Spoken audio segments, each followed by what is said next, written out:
getting my comment section going like, "Hey Mo, when's your next anime a minute? Hey Mo, what are the anime minutes, you slut? Hey Mo, I'm gonna eat that juicy ass of yours. you want an anime minutes? I got you. 見えたよその星たちの光 Whoa! Whoa! Whoa!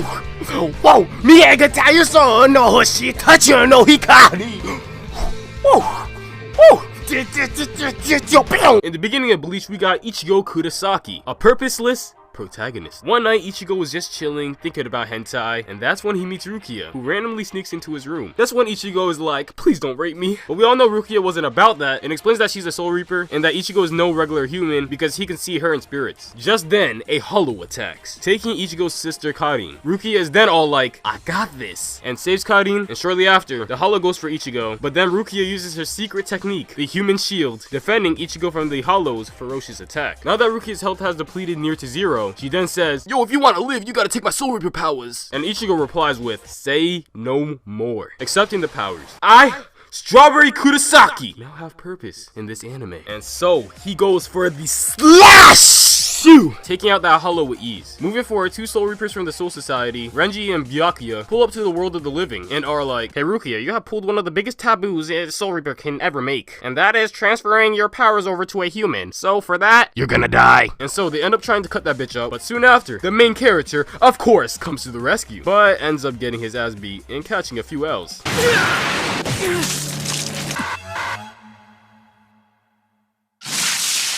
Afterwards, Rukia, Renji, and Byakuya head to the Soul Society to perform a proper execution on Rukia, leaving Ichigo in critical condition. By the way, Rukia was the one who technically saved Ichigo by accepting her fate and suggesting that they leave the main character behind to bleed out and die. Ha! Did they really think the main character could die by simply bleeding out? Moving forward, Ichigo gets Nurse Joyed by Kisuke Urahara, and that's when Urahara is like, you want to enter this Soul Society? I got you if you come to my basement, big boy. So for this operation to rescue Rukia, Ichigo is joined by Brock, Misty, and Max. Okay, I need to stop with these goddamn Pokemon references. So for this operation, Ichigo is joined by his friends, Orihime, Uryu, and Chad, who also possess some type of supernatural power. Orihime has Shinshin Rika, Chad has Brasu Derecha de Gigante, and Uryu has Quincy powers, which is basically a nice variant to what Wind Archers have in Maple Story. So given the portal by Urahara, all four, I mean 5, including this cat, all enter the Soul Society.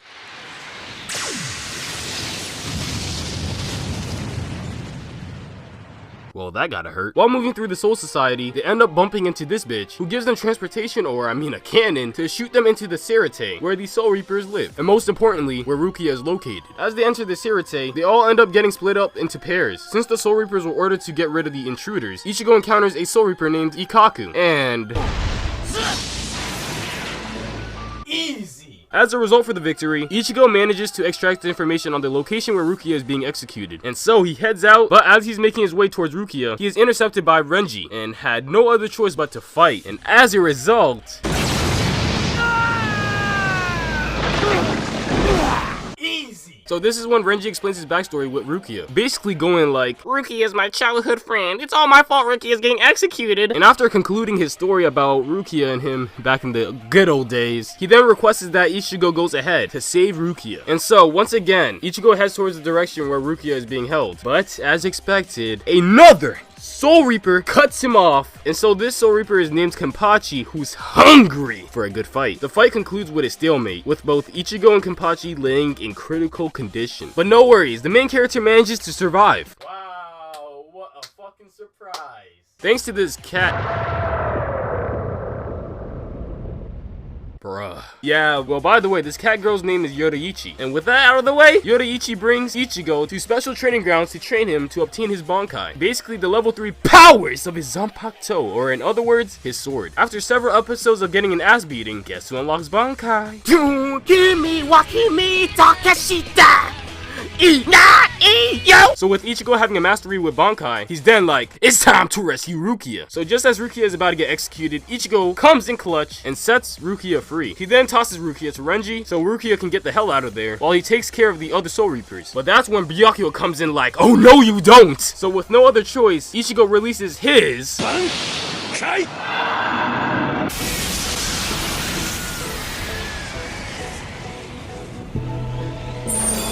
and he ends up winning the fight by destroying Byakuya's Zanpakuto. This is when Byakuya is like, the only reason why I allowed Rukia, my sister-in-law, to be executed is because I come from a noble family who honors the law and must set an example for other Soul Reapers. But since you have defeated me, bye-bye! So with that being said, Byakuya has deserted his task to pursue Rukia, and so Rukia is pretty much off the hook at this point. But wait! Did you really think it was all gonna end here? Think again! Because this is when 3 Soul Reapers, Aizen, Gin, and Kaname, arrive at Rukia and Renji's location. Aizen then gets his hand and shoves that shit through Rukia's chest, taking the Hogyoku that Urahara had implanted and hid inside of her. This item is able to transfer Soul Reaper powers to Hollows and vice versa. Shortly after, Aizen, Gin, and Kaname flee the Soul Society to Wako Mundo, a dimension that resides between the world of the living and the Soul Society, and is also the habitat for Hollows. And by the way, they might be future villains later on, wink wink. So after that incident, the Soul Reapers no longer view Ichigo, Uryu, Chad, or Orihime as threats. And also, Orihime, Chad, and Uryu did have their own fights, but really, if it didn't include the true main character, does it really matter? And so, they return to the world of the living, on good terms with the Soul Reaper. But right before doing so, Ichigo is gifted a substitute Soul Reaper badge, basically a badge allowing Ichigo to go into Soul Reaper mode without using soul candy like he always has been doing. And so moving forward, we got, oh my god, a filler arc! So moving past that atrocious filler arc, Ichigo meets Shinji, who is a Vizard. And if you don't know what a Vizard is, too bad.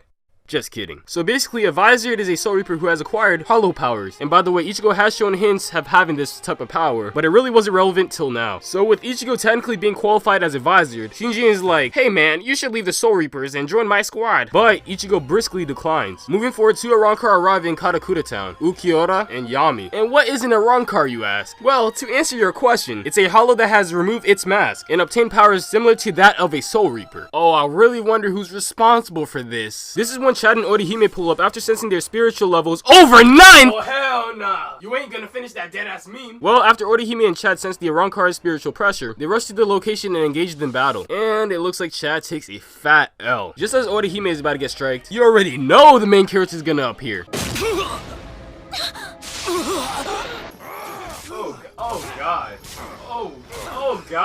Oh god. Oh god. This was a bit unexpected. So this is when Urahara and Yoruichi arrive at the scene, and pretty much scares the 2 Arrancar off. Or maybe not scare them off, because Ukiura says they were sent by Aizen to gauge Ichigo's strength. And since Ichigo was seen as trash to them, there was no use staying around. With Ichigo feeling like a weak piece of shit, he goes to meet up with the Vizard, asking if they can teach him how to control his holification. And they're like, all you gotta do is join! And with Ichigo being Ichigo, he's like, nah, I'm just here to use you guys. And so a fight breaks out, leading Ichigo to release his untamed holification and choking this bitch out. But soon after, the Vizard restrains Ichigo and stops his rampage. After seeing Ichigo's holification potential, they then decide to help Ichigo get a grip of his power. Moving forward, Ukiura was ordered by Aizen to capture Orihime because he had an interest in her powers, also threatening her friends' lives if she didn't comply. Ukiura then gives Orihime a 12-hour period before bringing her to Wakamundo, allowing her to say goodbye to one person. She is then instructed to wear this bracelet, which makes her invisible to everyone but the Arrancar. And so she says goodbye to Ichigo before being taken prisoner by Aizen. Moving forward, the Soul Reapers inform Ichigo about Orihime and concludes that she has sided with the Arrancar. Ichigo did not accept that, and so he gathers with Uryu and Chad and heads to Wakamundo through the Garganta that Urahara has opened for them.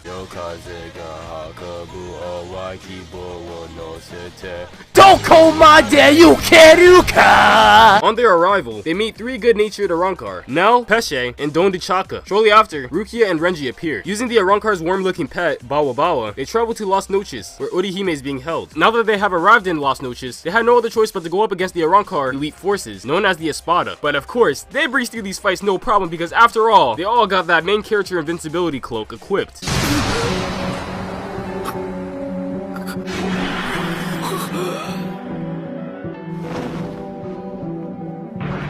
Oh, never mind. Moving forward, the Espada Grimmjow sneaks Orihime out of her prison to heal Ichigo. Or maybe not heal, more like bring back from the dead, using her power to reject reality, and basically rewind time before a certain event occurred. But the reason why Grimmjow did this is to get a proper deathmatch with Ichigo, because the last time they faced each other, he was forced to retreat before finishing their fights episodes back. What's funny is that I forgot to include this detail, so I'm including it now. And so, Ichigo unleashes his holification and beats that ass easy money! And... you know there's another filler arc? What? I said there's enough. I heard you the first time! For fuck's sake! Because these shit suck so much, I will skip them for the sake of this anime minutes. Thank me later and I will kiss you on the cheek. Shortly after defeating Grimmjow, two Arrancar appear, Neutra and Tessera, and they end up picking a fight with Ichigo. And so, with Ichigo being at a weakened state, he takes a fat L. Nani? Where did Kenpachi come from? Nani? Kenpachi takes out Neutra? Nani? Orihime gets captured by an Arrancar again? None! Alright, I need to stop. Well, moving forward, with many Soul Reapers besides Kenpachi pulling up to Hueco Mundo, Aizen uses Bakugo number 77 to contact them, basically using Bakugo number 77 as a fucking speaker to tell them that he lured them here, closing off the Gargantas that they enter here through, and essentially trapping the Soul Reapers in Hueco Mundo. With that being said, Aizen leaves Hueco Mundo with Gin and Kaname to Karakura Town to create the Oken, a key to the Soul King Palace, which requires 100,000 souls to create. And basically, Aizen's plan is to fight the Soul King, to overthrow him and take his throne. But I have heard that Aizen just wanted to have a good fight, but I mean, yeah, I just saw that on the internet, but hey, let's move on. But little did Aizen know, Urahara has set up a plan to replace the real Karakura Town with their replica, and to post the 13 Court Guard squad captains in that fake Karakura Town. But as soon as Aizen arrives, he already knew what's up. He was like, yeah, this shit is all fake. And so Aizen summons his Arrancar troops, and soon after the Vizier arrives, siding with the Soul Reapers with the intention to take down Aizen.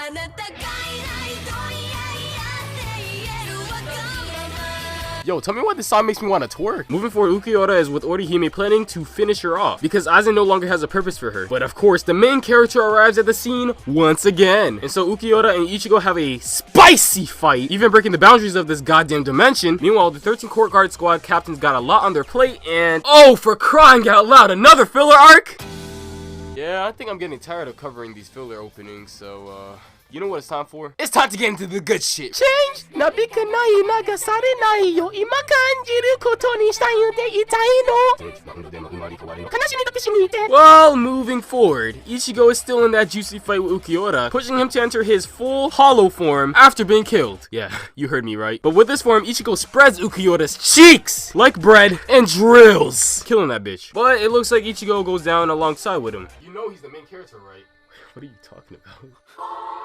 Fucking hacks! After recovering, Ichigo heads down to do cleanup duty and attempts to take out the Arrancar Yami. But in the midst of battle, Byakuya stops Ichigo, telling him that he must return to the world of the living, using the Garganta Mayuri created. And so after a bit of conflict, he goes through the Garganta with Netsu Unohana. While traveling through the Garganta, Unohana tells Ichigo he is the only one who can possibly defeat Aizen because he is the main character. I'm kidding. It's because Ichigo hasn't been exposed to Aizen's Zanpakuto ability, Kanzen Simon, or complete hypnosis, which is initiated through looking at the release of Aizen's Zanpakuto. This ability's influence is pretty much permanent and has the ability to hypnotize and manipulate all 5 senses. Unohana warns Ichigo to never look at Aizen's Shikai, or in other words, Aizen's Zanpakuto release. Moving forward, the Arrancar get wiped out, Aizen's henchman Kaname gets killed, and Ichigo arrives in false Karakura Town and goes to strike Aizen right off the bat. But it doesn't seem to be working out so well, and so the Vizier and Soul Reapers help out the boy Ichigo, and ends up getting annihilated. Shizukani! With Ichigo being the final man standing, he goes up against Aizen once again. And this is when Aizen is like, check out my nipples, or my Hogukyu I fused with. Which essentially gives Aizen fucking god mode. Aizen then continues spouting out some bullshit, saying that he has forged Ichigo's path all the way till now, since the day he was born. This is when Daddy Kurosaki swoops in, and apparently he's a Soul Reaper. Shortly after, Gin arrives at the scene and takes on Ichigo while Ichigo's father Ishin takes on Aizen. As Ishin is fighting Aizen, Urahara and Yoruichi arrive to assist him in this battle. With Aizen being an OP-ass motherfucker, he then follows through and drills their cheeks with ease. Shortly after those ass drillings, Aizen then leaves with Gin to head to the real Karakura Town to forge the Oken, leaving Ichigo, Ishin, Urahara, and Yoruichi alive. Bro, I think you forgot to finish off the main character. Moving forward, Ichigo's father gives Ichigo one of those powerful Naruto speeches, saying even though they are too weak to defeat Aizen, they can't just stand around doing nothing, because everyone in Karakura Town will inevitably be slaughtered. And so Ishin opens the Senkaimon, enabling them to travel to the real Karakura Town. As they are traveling through the Senkaimon, Ishin notices the cleaner is no longer there in the Dangai. Essentially, the cleaner is there to kill anyone or anything from staying too long. And the cleaner is pretty much as durable as Diamond, but since Aizen got those OP hacks on, he destroyed that shit pretty easily on his way to Karakura Town. With that being said, Ishin decides to take advantage of the time distortion in the Dangai to teach Ichigo the final Getsuga Tensho. And for those people who don't know the time distortion in the Dangai, I'm gonna tell you. Well, just look at it like this. 1 year outside the Dangai will equate to 2,000 years in here. So yeah, Ichigo kinda got a lot of fucking time on his hand. So moving forward a couple of episodes, Gin ends up turning on Aizen because apparently he and Rangiku were childhood friends, and Aizen ended up harming her a long time back, making him plot his revenge the day he affiliated himself with Aizen. But things don't go as planned. Rest in peace! Shortly after the death of Gin, the boy Ichigo makes his appearance, and man did he get a buff after training that Don guy. Just look at this disrespect right here. You will.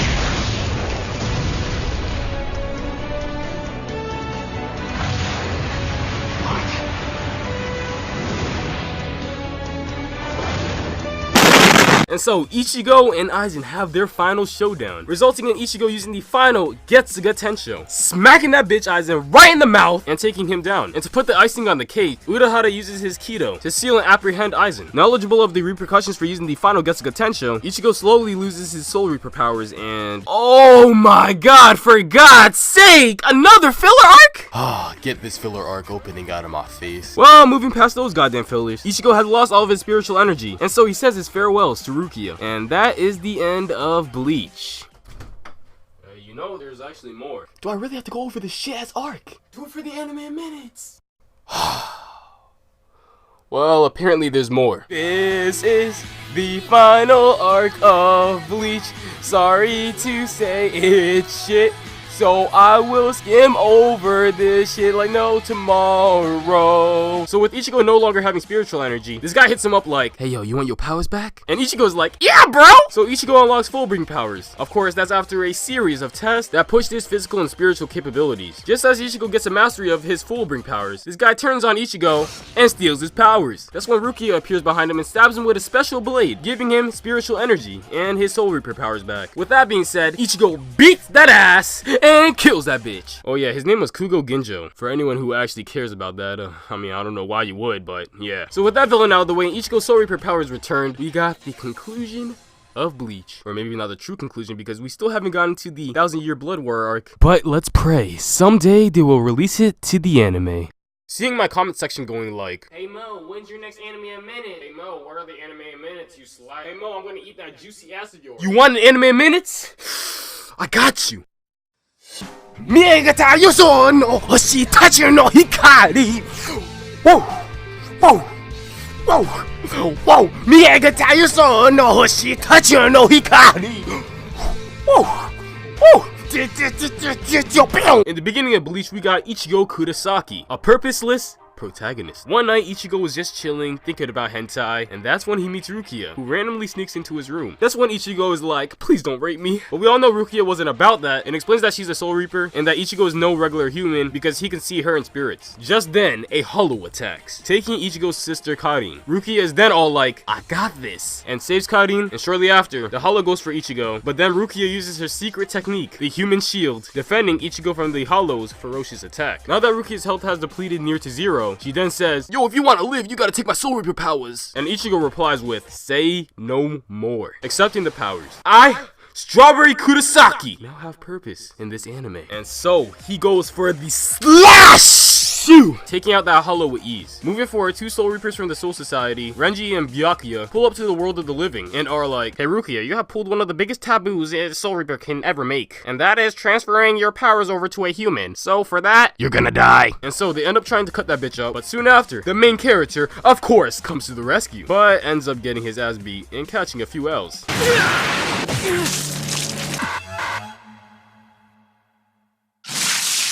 Afterwards, Rukia, Renji, and Byakuya head to the Soul Society to perform a proper execution on Rukia, leaving Ichigo in critical condition. By the way, Rukia was the one who technically saved Ichigo by accepting her fate and suggesting that they leave the main character behind to bleed out and die. Did they really think the main character could die by simply bleeding out? Moving forward, Ichigo gets Nurse Droid by Kisuke Urahara, and that's when Urahara is like, you want to enter this Soul Society? I got you if you come to my basement, big boy. So for this operation to rescue Rukia, Ichigo is joined by Brock, Misty, and Max. Okay, I need to stop with these goddamn Pokemon references. So for this operation, Ichigo is joined by his friends, Orihime, Uryu, and Chad, who also possess some type of supernatural power. Orihime has Shinshin Rika, Chad has Brasu Derecha de Gigante, and Uryu has Quincy powers, which is basically a nice variant to what Wind Archers have in Maple Story. So given the portal by Urahara, all four, I mean 5, including this cat, all enter the Soul Society.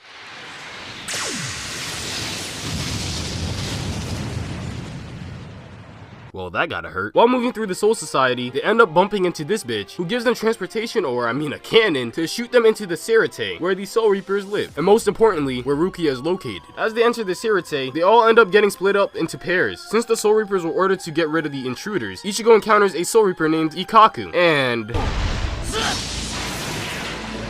Easy. As a result for the victory, Ichigo manages to extract the information on the location where Rukia is being executed. And so he heads out, but as he's making his way towards Rukia, he is intercepted by Renji and had no other choice but to fight. And as a result... Easy. So this is when Renji explains his backstory with Rukia, basically going